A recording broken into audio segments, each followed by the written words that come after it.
who is Barbara Stewart? Barbara Stewart is the health spokesperson for New Zealand First. She's also the disability spokesperson. She lives in Hamilton, went to Waikato University and was a teacher for many years and sort of furthered her career in training and development in two large companies. Awesome. And now you find yourself in New Zealand First. Yes. Bit of change. The first question that we got sent in was asking whether New Zealand First would consider extending the benefits of the Super Gold Card to those with disabilities or on specific benefits.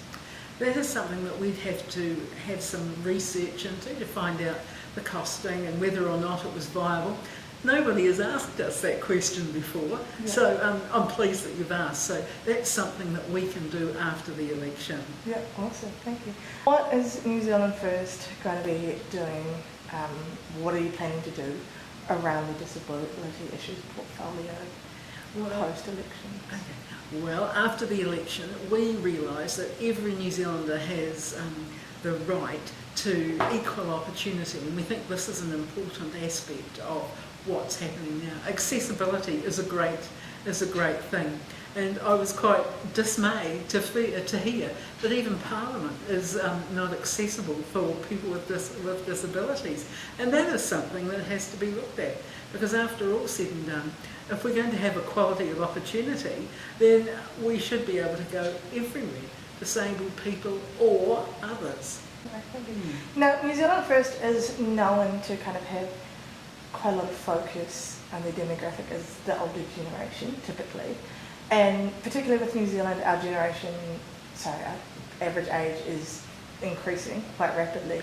And so we also see an increase in disabilities that come with the older age. How is New Zealand First going to look at kind of making sure that those people that get disabilities as they become older are aware of what services are available to them? Basically, we believe that we should strengthen the advocacy role for the Minister of Disabilities. We'd like to develop leadership within the disability community because we think that is important. You are the very first person that has come to see us regarding this very issue. So obviously there's quite a large gap out there that needs to be filled. And we believe that the Office of the Disability Issues Minister has to have the resources to actually cope with the inquiries and what needs to be done. And this is where we need your help, because we think it has to happen together. It can't just happen with the politicians saying this is what's going to happen. I think we've more than only got that now, and it's not working. It really needs to be integrated, and we all need to work together to ensure accessibility. What will New Zealand First be doing regarding inclusive education? Well, somewhere along the line we have to ensure that there's adequate funding to ensure that it happens. At this point in time we know that many of the schools haven't got the funding. Teacher aides are very limited, their hours are limited. So that is the first thing that actually needs to happen. And then we need to look at the buildings and the facilities to ensure that there is this equality of opportunity. So a lot of work needs to be done. And we think that the Minister for Disability Issues needs to be a very important role, and her advocacy role does need to be strengthened. So I see here you've got the disability policy I'm gathering. Yeah. And what's your favourite bit about the policy that you think everyone should know about?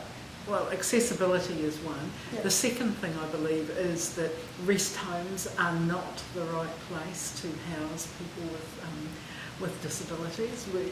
We believe that is not at all motivating or even good for the person that's involved in living in that type of environment. It's a different type of environment, not the best for a person with a disability. So that's one that we would really like to see gone